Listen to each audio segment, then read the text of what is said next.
Imagina que un día los astrónomos descubren un objeto en el cielo, un asteroide de unos 150 metros de diámetro. Eso es como un edificio de unos 75-80 pisos, de ese tamaño. Y se mueve a unos 20 kilómetros por segundo, que equivale a unos 72.000 kilómetros por hora. Y va derecho a la Tierra, viene derecho a la Tierra. ¿Qué haríamos? ¿Estamos realmente preparados para defendernos?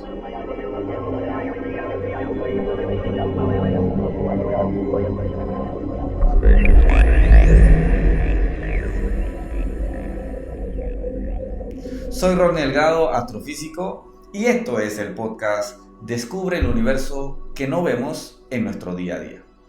Y hoy vamos a hablar del sistema de defensa planetaria.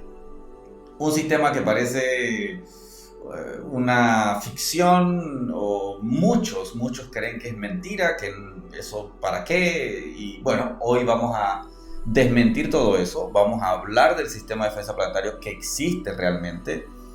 Poca gente lo conoce, pero estoy seguro que lo van a empezar a conocer más y más en los próximos meses y años.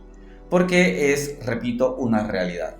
Los cálculos hechos por los científicos nos dicen, nos muestran claramente, los especialistas pues nos muestran claramente de que la probabilidad no es nula de que eso exista. Entonces, esto es como, bueno, viene el lobo, que eso es lo que ha pasado durante muchos años, pero no, cuando venga realmente, entonces no vamos a estar preparados. Y la idea es que hay protocolos actuales que se están mejorando cada día, que involucran muchas entidades a nivel mundial. Y bueno, de eso vamos a hablar. Vamos a hablar incluso de los objetos que existen en el sistema solar, y que incluso hay una categoría de objetos cercanos a la Tierra. Así que bueno, quédate aquí en el podcast y espero que logre transmitir mucha más información de la que estás acostumbrada a escuchar. Entonces, el sistema de defensa planetario o de defensa planetaria existe realmente. Y lo primero, somos pequeñitos en el universo. Realmente, la Tierra es una nave espacial. Eso ya lo hemos dicho en los otros podcasts, y bueno, lo estamos diciendo en las redes, en todos lados.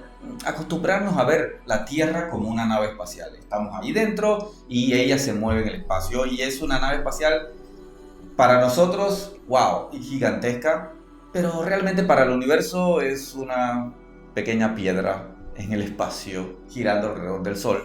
Es bien chiquitita, además de que hay mucho espacio vacío. En el sistema solar, en el universo, hay mucho espacio vacío.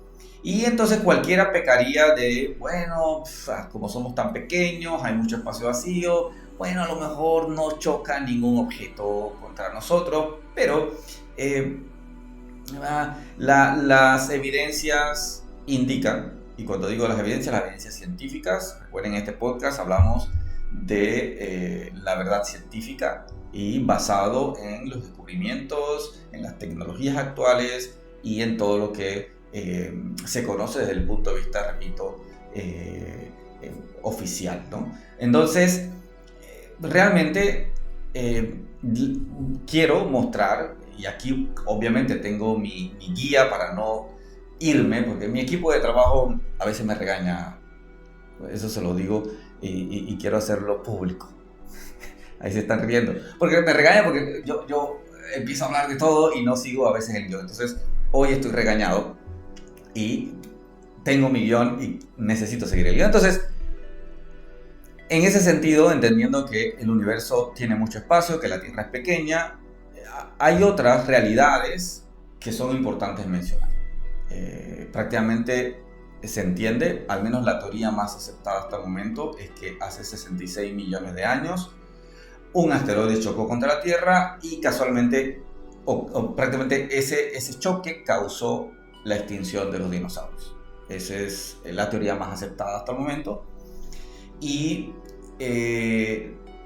digamos que partiendo de allí, sabemos también que hay muchos asteroides en donde todos los días están cayendo, sobre todo no asteroides, porque los asteroides son más grandes, pero sí meteoroides y estos objetos que son relativamente pequeños, que nosotros conocemos como las estrellas fugaces, o después, bueno, meteoro. Realmente estrellas no tienen nada, son piedras que están allá afuera en el espacio, rocas, y que la Tierra al girar alrededor del Sol en su órbita, pues atrapa estas rocas, ellas caen por el efecto de fricción, como cuando nos frotamos muy rápido las manos y se nos calientan, pues estas rocas al entrar en el campo gravitatorio terrestre y al frotarse contra las moléculas de la atmósfera a gran velocidad, pues obviamente se enciende.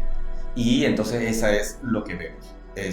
Si usted quiere pedir un deseo a una roca, a una piedra, pues eso es el gusto de cada quien. Pero son muy bonitas a ver, porque también los colores de estos meteoros depende de la composición que tenga. Entonces hay de diferentes colores, hay personas que se dedican a mirar, a quedarse una noche estrellada, pues mirando a ver si logran ver meteoros o, repito, entre comillas, estrellas fugaces, y ver los colores de estas rocas. Entonces, digamos que todos los días, durante el día y durante la noche, están cayendo estas rocas. Y caen muchas diariamente, pero son pequeñas. Por tanto, cuando se encienden, se consumen en la atmósfera y pues no logran sobrevivir. A menos que, bueno, si logró sobrevivir una pequeña porción de esa roca, es lo que nosotros conocemos como, entonces, meteorito, ¿no? Lo que se encuentra. De allí que sí hay muchas rocas ahí. Ahora, tenga en cuenta otro aspecto importante. En este momento, bueno, estamos grabando el podcast en 2025 y somos a nivel mundial poco más de 8.000 millones de personas. 8.000 millones de personas. O sea, somos bastante en la Tierra. En la Tierra hay bastantes personas. Entonces usted se imagina que una de estas rocas un poco más grandes que las normales que caen todos los días logre sobrevivir, caer sobre una ciudad y pues matar. La probabilidad de que mate personas pues es mayor porque somos más. Y pues sería trágico, sería lamentable. Entonces digamos que eso empezó a pensarse desde hace ya posiblemente unos más de 20 años, empezó a pensarse en esa probabilidad. Luego, con los años, empezamos a entender y a catalogar objetos que, digamos, por ejemplo, existe un cinturón de asteroides entre la órbita de Marte y la órbita de Júpiter. Recuerden, ¿no? Tenemos el Sol, Mercurio, Venus, Tierra, Marte, Júpiter, Saturno, Urano, Neptuno. Entonces, entre Marte y Júpiter hay un cinturón de asteroides. Digamos que hasta el momento tenemos una estimación de que en ese cinturón de asteroides entre la órbita de Marte y la órbita de Júpiter hay algunos millones de asteroides. Millones de millones, es decir, un 1 con 12 ceros de objetos allí aproximadamente. Entre grandes, chiquitos, muy pequeñitos, hay de todo un poco. Ahora, hasta la fecha, de ese pocotón de asteroides que están allí entre Marte y Júpiter, hemos catalogado 1.3 millones de ellos. O sea, hay 1.3 millones de esos objetos que ya los tenemos en catálogos, ¿no? Es decir, está ahí el nombre, la órbita y algunos datos de ellos. Sabemos incluso muchos de ellos qué composición tienen, o sea, de qué están compuestos, qué materiales tienen, qué elementos contienen en su interior, en su superficie. Entonces, incluso también algunos le hemos visto la forma. Entonces, todo eso gracias a la tecnología que tenemos fotografías, tenemos, bueno, muchos datos de todo esto. 1.3 millones de aproximadamente millones de millones que hay allí en ese cinturón entre la órbita de Marte y la órbita de Júpiter. Además de eso, está el cinturón de Kuiper, que está después de Neptuno. Casi tumbo mi Tierra, mi nave espacial, nuestra nave espacial. Después de Neptuno hay otro cinturón más, que es el cinturón de Kuiper, se le llama. Entonces, está prácticamente más o menos a las afueras del sistema solar. Recordar que hablamos de Plutón en el podcast anterior y bueno, Plutón está en ese cinturón, en el cinturón de Kuiper. Pero además de Plutón, sabemos que en el cinturón de Kuiper hay una decena de millones de objetos. Un 10 con aproximadamente 12 ceros de objetos en el cinturón de Kuiper, entonces allá afuera. De todos ellos, bueno, como está más lejos, nos ha costado un poco catalogarlos, porque están más lejos, la tecnología que se necesita es mucho más sofisticada, hay observatorios que se han desarrollado en los últimos años mucho más sofisticados y pues están usando también algunos de ellos para catalogar los objetos del cinturón de Kuiper. Hasta la fecha más o menos llevamos unos 2000 de estos objetos catalogados, de los grandes, ¿ok? De los grandes.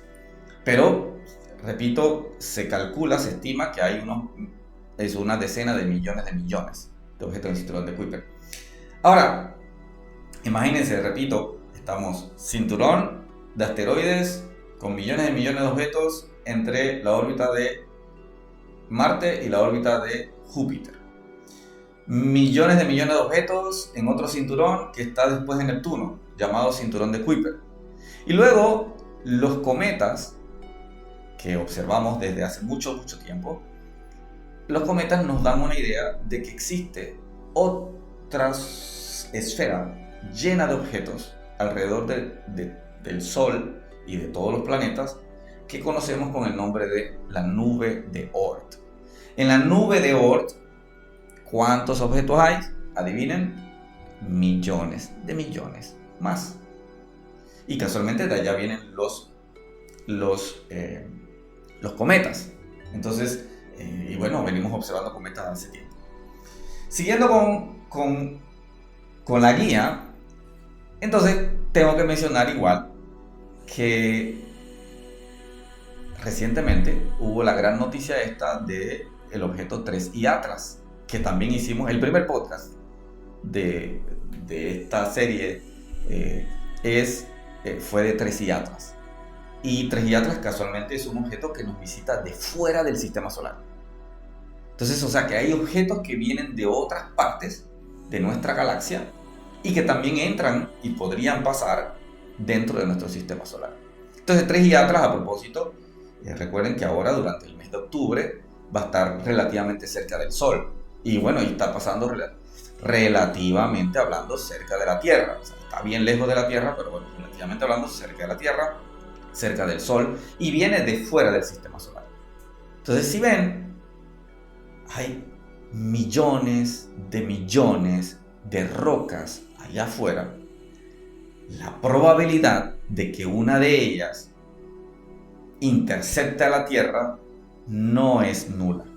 Hay una probabilidad. Y de allí que entonces cuando nos dimos cuenta de todo eso y empezamos a hacer los numeritos y los cálculos, wow, es una nave espacial, está allí, la probabilidad no es nula, hay muchas rocas, pues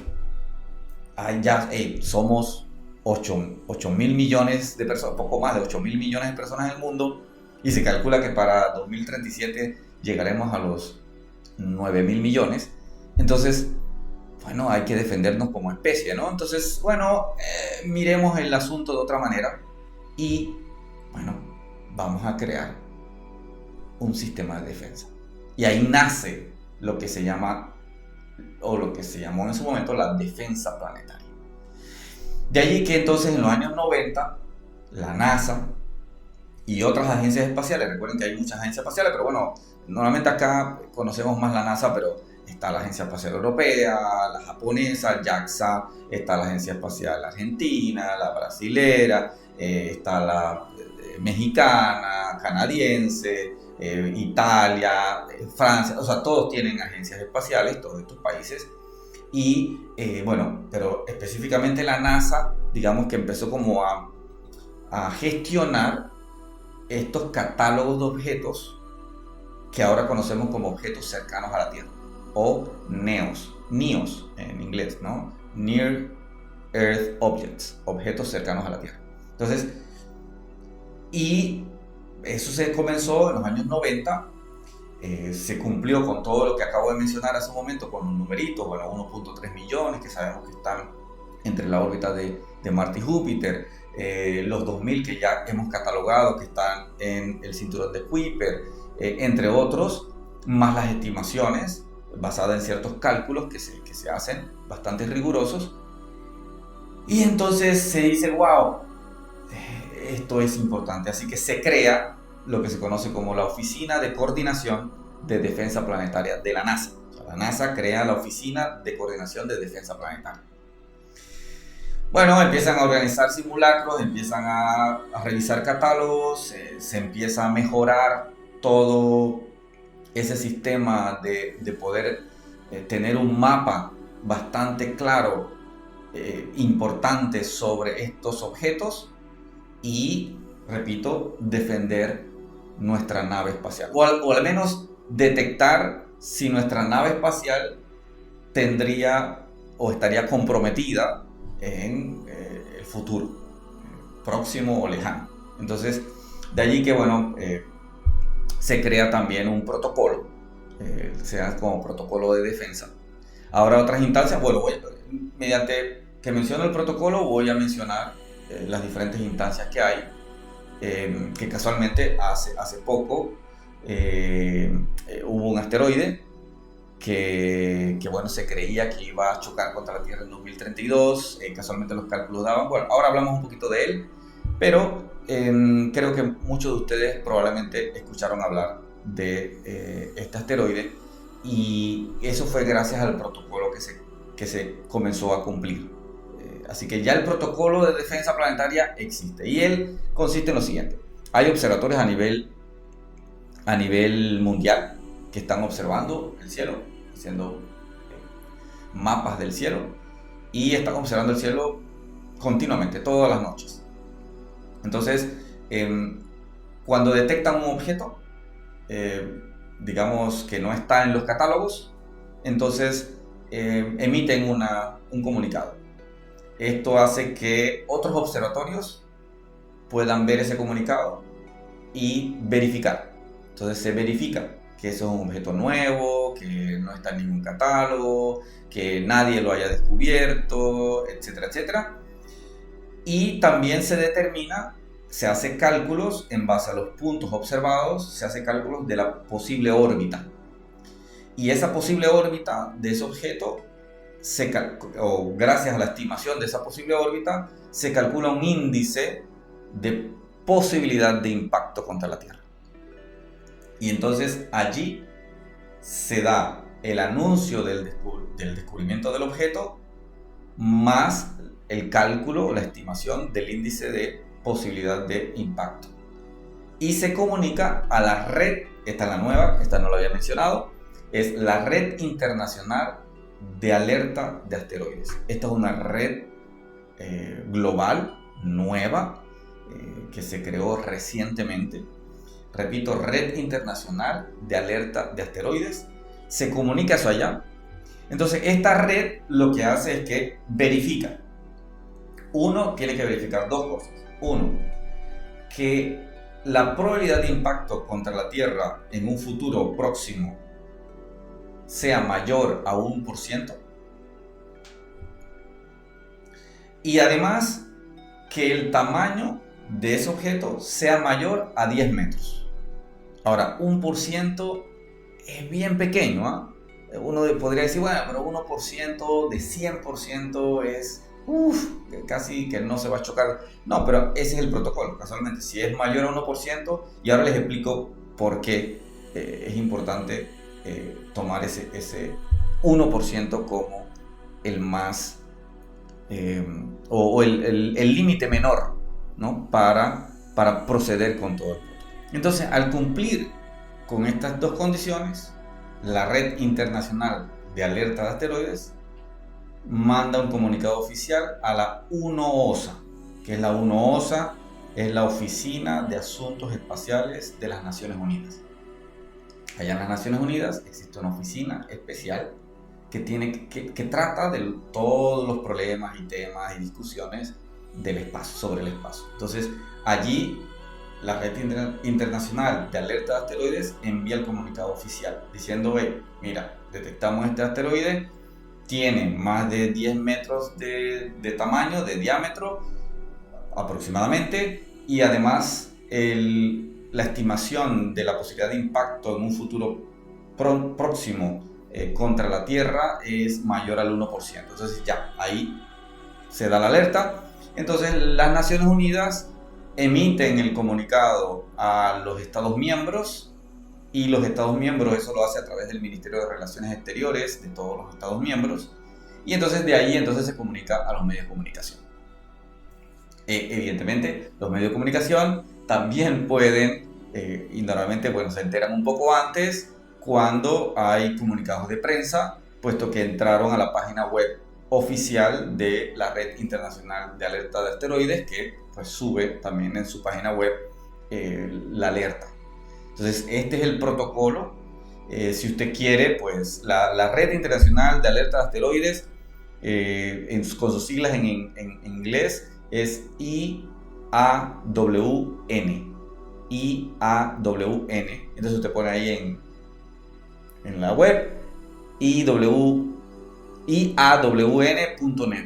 y entonces ahí le va a aparecer la página web, y pues ahí puede buscar, está en inglés, no recuerdo si tiene traducción al español, pero pues ahí usted se puede enterar un poquito más de todas las cosas. Entonces se está continuamente descubriendo nuevos objetos. Casi todos los días se descubren nuevos objetos, pero no todos entran dentro de esta categoría. De allí que pues no todos son una alerta y causan un poco de pánico en la población, pero como ya el sistema comenzó a andar, el protocolo, pues estamos seguros de que prontamente usted se va a estar enterando de más detecciones de asteroides con posibilidad de impacto contra la Tierra mayor al 1%. Entonces, como ejemplo, tendríamos el hecho de que, un observatorio, repito, detectó, ese observatorio que detectó este objeto se confirmó por otros observatorios, lo anuncia el Centro de Estudios de Objetos Cercanos a la Tierra, NEOS, que está en la NASA. Ellos se lo anuncian a la Oficina de Coordinación de Defensa Planetaria, que también está en la NASA, y luego esta oficina se lo anuncia a la Red Internacional de Alerta de Asteroides, ellos a la UNOOSA, Oficina de Asuntos Espaciales de las Naciones Unidas. Ellos dentro de las Naciones Unidas pues se comunican, y las Naciones Unidas se lo mandan a través de los Ministerios de Relaciones Exteriores a los diferentes Estados miembros a nivel mundial en esta nave espacial, recuerden. Entonces, y de allí pues se promulga y se anuncia oficialmente las detecciones. Repito, son detecciones que superen el 1% de probabilidad de impacto contra la Tierra. Las demás pues no se anuncian, simplemente se detectan, empiezan a formar parte de los catálogos y ya. Y por eso entonces evidentemente me toca explicar cómo se hace esa detección. Vamos a hacerlo un poco más rápido porque este podcast no quiero hacerlo tan largo tampoco, era más que todo para hacerlos conscientes a todos aquellos que nos escuchan y nos ven, para hacerlos conscientes de que ya existen protocolos y métodos de defensa planetaria. Así que espero que eso también les ayude un poco a mentalizarse en su día a día el hecho de que estamos en una nave espacial y ya la nave espacial se está quedando chica, pero también es cierto que tenemos que defenderla porque hay posibilidad de estragos, de que suceda algo. Entonces ya existen y esto es bien serio y es científicamente desarrollado, así que ¿Cómo se detecta? ¿Cómo se detecta? ¿Cómo se detecta un objeto? Que se detectan muchísimos, todos los meses estamos detectando muchísimos. Los observatorios toman imágenes de diferentes zonas del cielo y luego las comparan con imágenes previas de los catálogos que ya tenemos. Y entonces, de allí que cuando aparece un punto que no está en esos catálogos, entonces evidentemente es una posibilidad de nueva detección. Y se verifica, se hacen cálculos, se hacen estimaciones, hay toda una serie de proyecciones, hay serie de software que hacen los cálculos basados en ciertas proyecciones de observación, y de allí entonces se define el objeto. Bueno, ese es un objeto nuevo, esa es una parte de la detección. La otra parte de la detección entonces es la estimación de la trayectoria. Entonces, claro, imagínense, aquí está el Sol, aquí está la Tierra, estamos observando un objeto que viene por aquí y evidentemente que lo vamos a observar un día. Entonces ese día el objeto está allí, se está moviendo poquito a poquito, ¿no?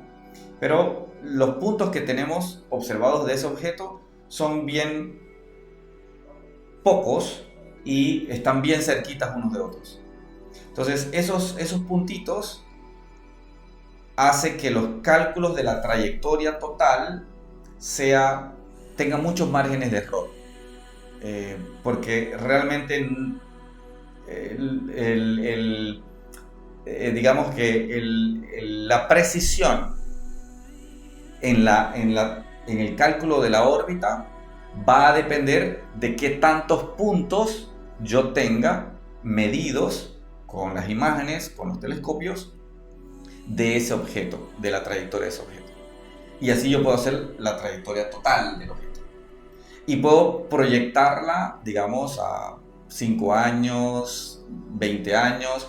Ahorita mismo los software de cálculo de órbitas nos permiten, con una buena cantidad de puntos, nos permiten hasta 100 años más o menos. Después de 100 años ya los márgenes de error aumentan demasiado y no se consideran significativamente apreciables.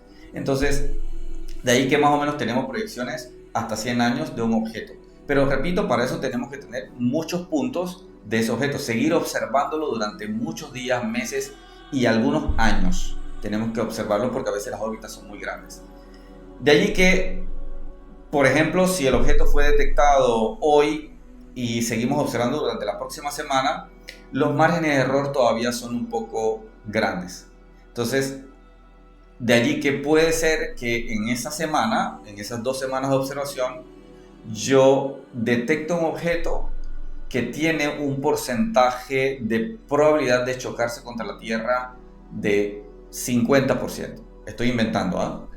Y ese porcentaje evidentemente entra dentro de del rango ese que mencionamos hace un momento para hacer la alerta. Pero los científicos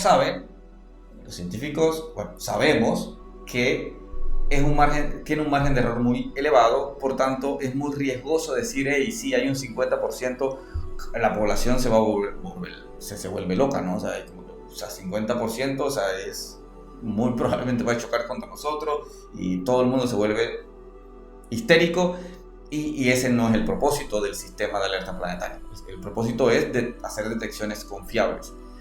Pero todavía, como la población no está acostumbrada a eso, hubo el caso de el asteroide 2024 YR4, no sé si lo recuerdan, hace poquito, que se va a estrellar, salió por todos lados diciendo que la probabilidad era del 3% realmente, originalmente, y después la probabilidad empezó a bajar y quedó menos del 1%, así que salió de ser un candidato potencialmente peligroso a un candidato que hay que seguir observando, pero que ya no es potencialmente peligroso, ¿no?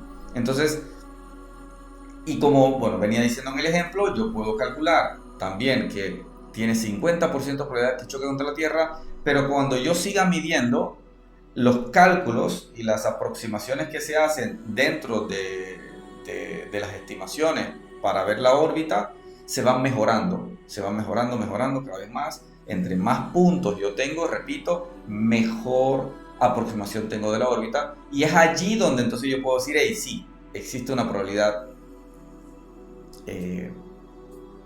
bueno, es peligroso este objeto, o no lo es. Entonces, de allí que, insisto, hay que darle seguimiento. Ahora, también para qué sirve este sistema de defensa planetario, este protocolo que acabo de mencionar, es que si hay un observatorio, 2, 3 observatorios que hicieron observaciones, cuando se lanza el comunicado, llega, imagínense, a la oficina de Naciones Unidas y de ahí a los Estados miembros. Obviamente eso llama la atención de muchos más observatorios, llama a la atención de muchos más astrónomos, y entonces astrónomos que a lo mejor no tienen un observatorio y que tienen la posibilidad de hacer observaciones, pues van a observar. Entre más observaciones tiene, pues mejor el cálculo, y así sucesivamente. Es un sistema que se mejora a sí mismo.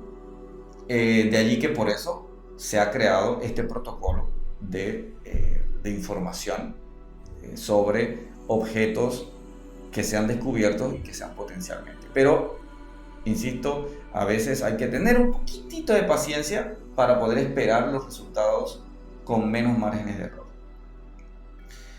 Bueno, entonces, digamos que en ese sentido nosotros podemos detectar objetos. Se están detectando muchos objetos, existen muchos objetos, tenemos en catálogo muchos objetos. La probabilidad de que alguno venga por allí y, bueno, coincida con la Tierra no es nula. Y repito, esto no es un tema para crear pánico ni nada por el estilo. Pero bueno, es como cuando uno dice la probabilidad que usted salga en el carro, en su carro, y choque, pues tampoco es nula, ¿no? Nadie quiere chocar, pero no es nula. Y bueno, felizmente muchas personas no chocan, o sea, y no han chocado, y esperemos que no choquen. Pero la probabilidad no es nula, hay gente que sí choca, y bueno, de allí que la probabilidad de que uno de estos objetos choque contra nuestra nave espacial no es nula tampoco. Entonces de ahí que una buena parte de la comunidad científica se lo ha tomado muy en serio, y existe todo este sistema, tanto el sistema de alerta como el sistema de observación. Entonces hay métodos, y ya con esto yo creo que entramos en la parte final del podcast, en donde hay ciertos métodos para lo que es la defensa. Porque claro, entonces ya estamos desarrollando un sistema de alerta, ya lo tenemos. Estamos mejorando los observatorios, estamos mejorando la tecnología para las detecciones, estamos mejorando los software para los cálculos necesarios de las órbitas de estos objetos, que son muchísimos. Ya hablamos al inicio, millones de millones de millones. Entonces ya tenemos eso, y ahora viene el tema de que, bueno, está bien, y si detectamos uno y realmente va a chocar, que casualmente hay un par por ahí, que no van a chocar, todavía no sabemos si van a chocar o no. Quiero decir que hay un par por allí que los estamos chequeando bien de cerquita, porque hay que seguir mirándolos. Nos están haciendo ojitos y hay que tener cuidado. Entonces, bueno, ¿y qué pasa si efectivamente detectamos uno que la probabilidad sea muy alta de que vamos corroborando con el tiempo y efectivamente va a chocar en los próximos? Suena a las películas de Hollywood, Armageddon, Impacto Profundo, no sé si algunos de ustedes pues recuerdan esas películas, y suena a eso, pero es real, repito. Casualmente esas películas vienen en los años 90, justo cuando se creó las oficinas de alerta de defensa planetaria. Entonces, lo que venía diciendo es, bueno, ¿qué pasaría si detectamos uno y que efectivamente va a chocar con Tierra? Entonces, ¿qué hacemos? Entonces, ahora hay laboratorios científicos y tecnológicos que están desarrollando sistemas para defendernos. Sistemas como, evidentemente, hay una detección temprana, entonces yo puedo desviar el asteroide, ya sea usando un sistema de láser que pueda, con suficiente potencia, que pueda ya sea deshacer el objeto o dividirlo en partes o desviarlo. Y otro, por ejemplo, recientemente, eso fue en 2022, si muchos de ustedes ojalá hayan escuchado la noticia del proyecto DART, que fue también la NASA, en donde junto con la Agencia Espacial Europea enviaron una sonda a un asteroide. Este asteroide tiene la particularidad de que es un asteroide relativamente grande y tiene como una pequeña roca más chica que gira alrededor de este objeto más grande. Y es un asteroide. O sea que sí los hay también. Son asteroides que tienen también compañeros en su órbita. Entonces, el proyecto DART consistía en enviar esta sonda que iba a impactar contra ese compañero del asteroide más grande. Y luego, a través de observaciones con telescopios grandes, poder ver qué tanto se desviaba la órbita de ese objeto más pequeño. Entonces, obviamente había muchos cálculos, había muchas variables que considerar, entre otras cosas, y dio resultados. Al final se logró, digamos, experimentar, corroborar que la teoría que se tenía hasta el momento para poder desviar un objeto era bastante precisa. Casualmente ellos inyectaron cierta energía, se dio cierto impulso sobre este objeto que acompañaba al asteroide, se hicieron cálculos de cómo iba a quedar la órbita y efectivamente se corroboró que la órbita fue afectada en las proporciones que se había calculado. Claro, era un experimento. Habrá aquellos que empiezan a decir, ay, pero si después lo desvían y entonces ese es el objeto que se choca contra la Tierra. He escuchado a muchos en eso. Sí, pero claro, cuando se hacen este tipo de experimentos, evidentemente nadie se quiere morir. Entonces se hacen con mucho tacto y precisión para evitar esos casos drásticos. Entonces realmente no se cambió la órbita del objeto como tal, solamente fue la órbita interna del acompañante de ese asteroide más grande. Y entonces dio resultados positivos, así que se están mejorando los sistemas, se están desarrollando nuevas tecnologías y esperamos que se tenga la tecnología apropiada en caso tal de que algo así suceda. Pero sigo insistiendo, nuestra nave espacial no está exenta de ningún peligro en el espacio.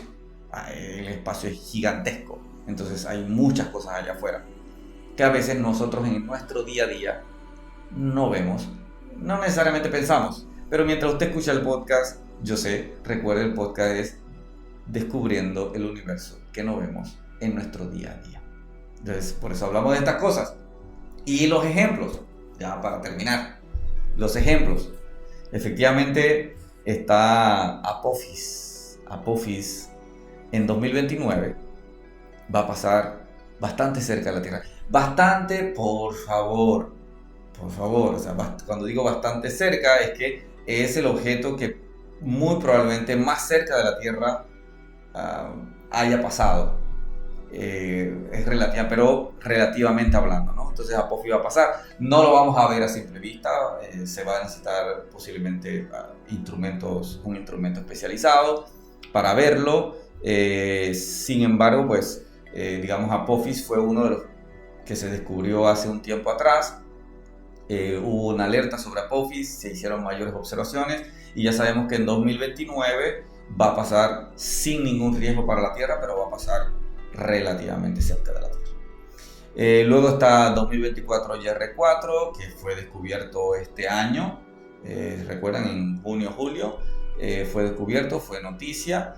Y este fue, digamos, el primer objeto que se hizo famoso por el sistema de alerta planetaria y que 2028 va a pasar nuevamente. Vamos a poder observarlo nuevamente para hacer más medidas y 2032 fue que se había calculado el posible impacto, pero que ya, repito, cuando se hizo el pronóstico, la probabilidad de impacto estaba en 3% y ya en este momento pues está ya bajó del 1%, es más, ya dejó de ser un posible objeto peligroso para nosotros. En fin, esos son algunos ejemplos. Hay más. Definitivamente usted se mete en la web, pero por favor sea consciente de que cuando se meta en la web hay que ser serios, no estar inventando ni alarmando a nadie por gusto, que estamos seguros que cuando venga la alarma real, pues todo el mundo sea consciente y ojalá ya tengamos los sistemas de defensa listos para defendernos en nuestro pequeño hogar llamado Tierra. Bien, entonces el sistema de defensa planetario no es una ficción, eso es una conclusión importante. Es un esfuerzo definitivamente científico y tecnológico a nivel global, que sirve para proteger lo más valioso que por el momento tenemos en el universo, que es nuestro hogar, nuestro planeta y obviamente nosotros mismos, la vida de los seres humanos. Bueno, la buena noticia es que por el momento estamos bien. La mala es que, digamos, la amenaza existe. Entonces hay que estar pendientes. Así que en ese sentido, pues yo los exhorto a dar me gusta. Si han llegado hasta aquí, al final de este podcast, pues denle me gusta, nos ayudaría un montón. Síganos. También síganos en las redes, en Instagram, @RodneyDelgadoS, ahí estamos. Y bueno, y si te quedaste hasta el final de este podcast, no sé, envíame un mensaje en el Instagram, un mensaje directo en el Instagram sobre qué quisieras que hablemos en el podcast prontamente o próximamente en algún momento. Ya tenemos una programación, ¿no?, de temas, pero lo que tú nos digas podríamos nosotros agregarlo.